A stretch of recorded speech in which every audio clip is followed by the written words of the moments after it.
Oh, dang, folks. I don't want to hurt anyone's feelings on my channel, but I watched a Skywatcher religious person's uh, book on Judges reading. She read the book of Judges, and she got thumbs up and this and that and all kinds of few comments. Anyway, she didn't like my comments, and she called me a blasphemer. So, I'm not a blasphemer. Anyway, the story ends, and by the way, she read through this like she was spreading icing on a cake. Delightful.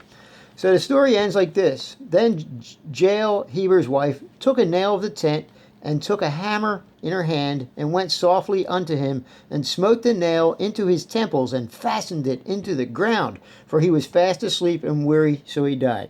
She snuck up on this bad guy, and banged his tent, supposedly a bad guy, banged a nail of the tent through both temples, and his head stuck into the ground. Yay. And she said, immediately after she read, this was the final thing, see, if you don't think women can get it done, we can get it done. If not the exact words, that's what she said. Wow. And so there are other things in the story, too. And she was making a cake. And the Lord was in Judah, and drove out the inhabitants of the mountain. But they could not drive out the inhabitants of the valley, because they had chariots of iron. The Lord was with Judah, and he drove out the inhabitants of the mountain. But they couldn't drive out the inhabitants of them, because they had chariots of iron. Couldn't God have just made the iron rust? Yeah, I'm being a little sarcastic.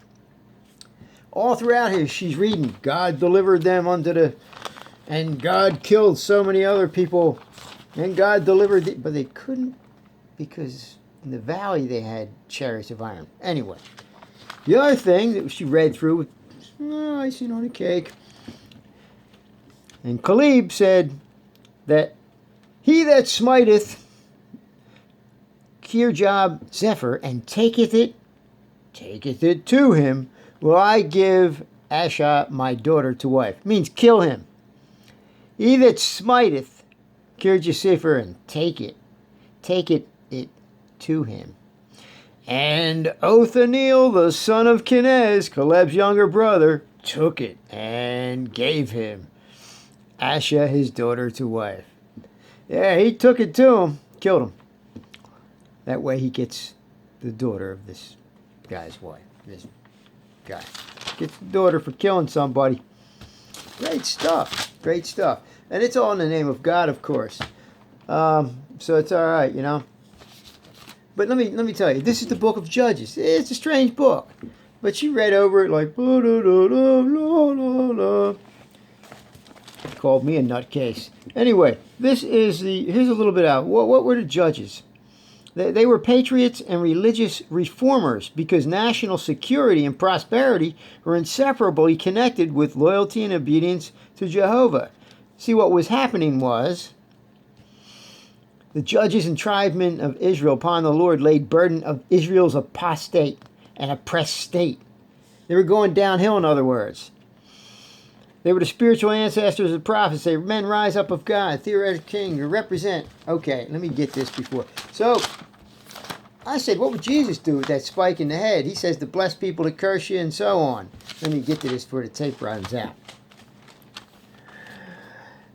And I said, Moses would have said this. And she said, show me, you blasphemer, why are you so? But all the women, and I didn't have the verse with me, but all the women, children, that have not known a man by lying with him, keep alive for yourselves.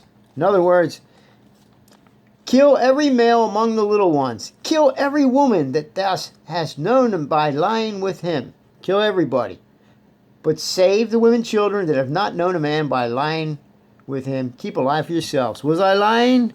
Am I a liar? No, I told you the truth, and you were offended by what your own book says. Read it for yourself. I told you to Google it. I was at work. I couldn't give you any information. You're insulted by your own book, not by me. Oh, you're insulting my God. I wasn't insulting your God. You're insulting your own God, because you don't even know what supposedly his or her own book says. It's his in this case. So, that's it.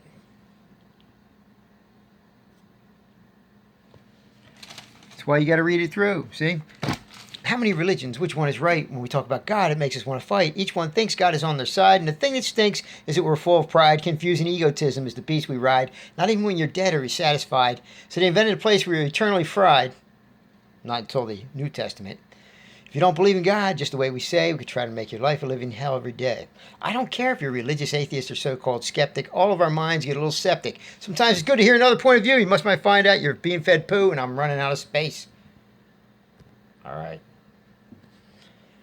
Peace, folks. Regimes have been all throughout time. We have them today. It's called politics. And religious regimes are inseparable.